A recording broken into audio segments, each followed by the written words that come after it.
জীৱনত এনেকুৱা এজন পাৰ্টনাৰ থাকিব লাগে যোনে ফুৰি ভাল পায় আৰু নিজৰ মানুহগৰাকীক ফুৰায়ো ভাল পায়। আৰু তেনে ক্ষেত্ৰত মই লাকি, কাৰণ মোৰ মানুহজনে য'তেই যায় ফুৰিবলৈ মোকো লৈ যায়। চ' আজি মই শ্বেয়াৰ কৰিম আমাৰ দুজনৰ ডিমা হাছাও ট্ৰিপটো, যিটো নেকি যোৱা দিন হ'ল বাৰু, বাট সময়ৰ অভাৱত মোৰ শ্বেয়াৰ কৰা হোৱা নাছিলে। আজি হঠাৎ ভিডিঅ'জবোৰ দেখি মন গ'ল শ্বেয়াৰ কৰিব। আমি ওলাইছিলোঁ মৰ্ণিং 6:30 মানত। তাৰপৰা আমি নগাঁৱত ৰখিছিলোঁ নেক্সট ব্ৰেকফাষ্ট কৰিবলৈ। আমি দুযোৰ কাপল আছিলোঁ, সুমনৰ ফ্ৰেণ্ড এজনো গৈছিলে। চ' এয়া আছিলে আমাৰ নগাঁৱৰ, য'ত আমি ব্ৰেকফাষ্ট কৰিলোঁ আৰু তাৰপিছত আমি পুনৰ যাত্ৰা ষ্টাৰ্ট কৰিলোঁ। আমি প্ৰথমতে যাম হাফলং, তাত এদিন ষ্টে' কৰিম। এয়া আমি পাই গ'লোঁ মাইবাং। ইয়াতে লগৰজনৰ ফ্ৰেণ্ড এজন আছিলে, তেখেতে আমাক দেখুৱাবলৈ লৈ গ'ল মাইবাং ষ্টান টেম্পলটো। এইটো মানে এটা হিষ্টৰিকেল ফেমাছ টেম্পল হয় মাইবাঙৰ। এইখন ব্ৰিজেৰে পাৰ হৈ যাব লাগে। গাড়ীখন আমি ব্ৰিজৰ ওচৰতে ৰখাই অকণ দূৰ খোজকাঢ়ি গৈছিলোঁ। খুবেই ধুনীয়া আছিলে জেগাডোখৰ, বৰ ধুনীয়া হয়। আৰু এয়া আহি পাই গ'লোঁ আমি টেম্পলটো। সোমাই ইমান ধুনীয়া চিনেৰী যে দেখি কেমেৰা অন নকৰাকৈ থাকিবই নোৱাৰিলোঁ। আৰু ল'ৰাকেইজনে টিকেট কৰিছে ভিতৰলৈ যাবলৈ, আৰু আমি ছোৱালী দুজনীয়ে ভিডিঅ' কৰা ষ্টাৰ্ট কৰি দিলোঁ। এই ষ্ট'ন হাউচটো হেনো এটা ৰাতিৰ ভিতৰত বনাইছিলে ডিমাছা কিঙে। এটা ষ্টৰী আছে, গোটেইটো বাৰু ক'ব নোৱাৰিম এতিয়া। তেখেতে হেনো সপোনত দেখিছিলে যে মানে তেখেতক গডেছে কৈছিলে যে ইয়াৰ ভিতৰত তেখেতে ৱেপন পাব, যিটোৰ থ্ৰুৰে তেখেতে কিংডমটো প্ৰটেক্ট কৰিব পাৰিব। আৰু বাট এটা মানে কণ্ডিশ্যন আছিলে যে এটা ৰাতিৰ ভিতৰত আৰু এটা ষ্টনেৰে মানে তেখেতে গোটেই টেম্পলটো বনাব লাগিব। চ' তেনেকৈ কিবা এটা ষ্টৰী আছিলে মই জনামতে। আৰু এয়া পানীৰ মাজত ইমান ধুনীয়া টেম্পলটো বনালে, সঁচাকৈ বৰ ধুনীয়া হয়।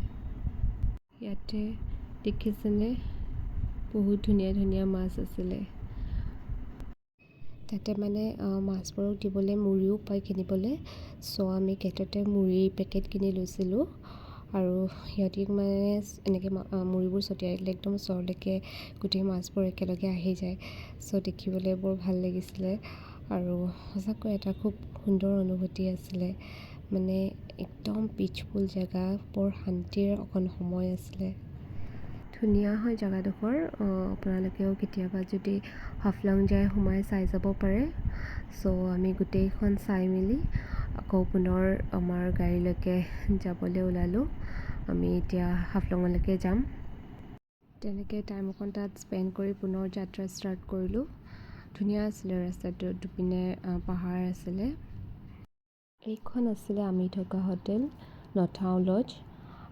একচুৱেলি আমাৰ হঠাৎ ৰাতি প্লান হৈছিলে আৰু মৰ্ণিং আমি আহি গৈছিলোঁ। চ' হোটেল বুক কৰা হোৱা নাছিলে, বা যিহেতু ফ্ৰেণ্ডজনৰ আগৰ পৰাই প্লেনিং আছিলে, চ' তাহাঁতৰ অলৰেডি হোটেল বুক আছিলে। আমি তাত গৈ পাইছিলোঁ চাগে এৰাউণ্ড 4 মানত। এণ্ড গৈ বহুত বিচাৰি মেলি কিবাকৈ ইয়াত এটা ৰুম পালোঁ। ৰুমটো খুব এটা ভাল নাছিলে, বাট হোটেলখনৰ পৰিৱেশটো খুব ধুনীয়া আছিলে। ৰুম বিচাৰোঁতে আমাৰ বহুত ফানী ইনচিডেণ্টো হৈছিলে, বাট ইমানবোৰ ক'বলৈ হ'লে বহুত টাইম লাগি যাব। আমি ৰুমত বেগ চব থৈ খাবলৈ ওলাই গ'লোঁ।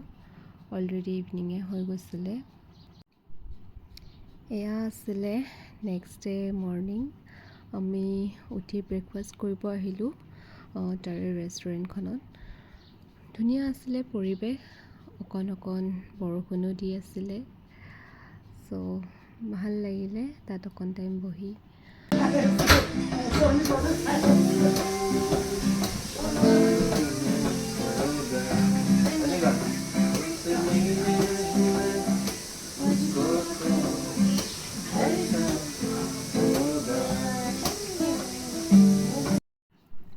আমাৰ মানে ছাইডৰ টেবুলখনত এজনে এনেকৈ মানে গিটাৰ বজাই গানো গাই আছিলে। চ' ভাল লাগি আছিলে আৰু বহি তেনেকৈ।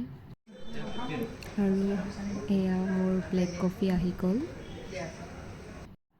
তাৰপাছত আমি ওলাই আহিলোঁ হাফলং চিটিখন চাবলৈ। আৰু নেক্সট ডে আমি তাহাঁতি থকা হোটেলখনত ৰুম পাই গৈছিলোঁ। ছ' তাত আমি শ্বিফ্ট হৈ গ'লোঁ। হোটেলখন পিছত দেখাম বাৰু, ভালেই হয় হোটেলখন। ছ' তাত শ্বিফ্ট কৰি তাৰপাছত আমি ফাৰ্ষ্টতে ওলাই গ'লোঁ জাতিংগা ভিউ পইণ্ট চাবলৈ। জাতিংগা হেনো বাৰ্ড মিষ্ট্ৰি হিচাপে ফেমাছ। তাত বহুত ডিফাৰেণ্ট প্লেচৰ পৰা বাৰ্ডবোৰ আহি ছুইচাইড কৰে। আমি বাট তেনেকুৱা একো দেখা নাই বাৰু। এনেই ভালে চাবলৈ, যিসকলে নেচাৰ ভাল পায় তাত অকণ টাইম স্পেণ্ড কৰি ভালেই পাব। ছ' আমিও তেনেকৈ অকণ টাইম স্পেণ্ড কৰিলোঁ, মেগী আৰু কফি খালোঁ। আৰু তাৰপিছত আমি তাৰপৰা ওলাই দিলোঁ। নেক্সট আমি গৈছিলোঁ আই লাভ ডিমা হাছাও বুলি ভিউ পইণ্ট এটা আছে, তালৈকে গ'লোঁ। এয়া আমি আহি পাই গ'লোঁ। ইয়াৰে বতাহটো খুবেই ভাল লগা আছিলে। সঁচাকৈ জীৱনৰ সকলো দুখ যেনিবা পাহৰি যাব। আৰু তাত আমি অকণ টাইম থাকি ফটো চটো উঠিলোঁ। ছ' তেনেকৈ আমি তাৰপিছত ওলাই দিলোঁ। দেন আমি ফুৰি মেলি আহি গ'লোঁ আমাৰ হোটেললৈ। এনেকৈ বেলকনিত বহি আড্ডা মাৰিলোঁ, কফি খালোঁ।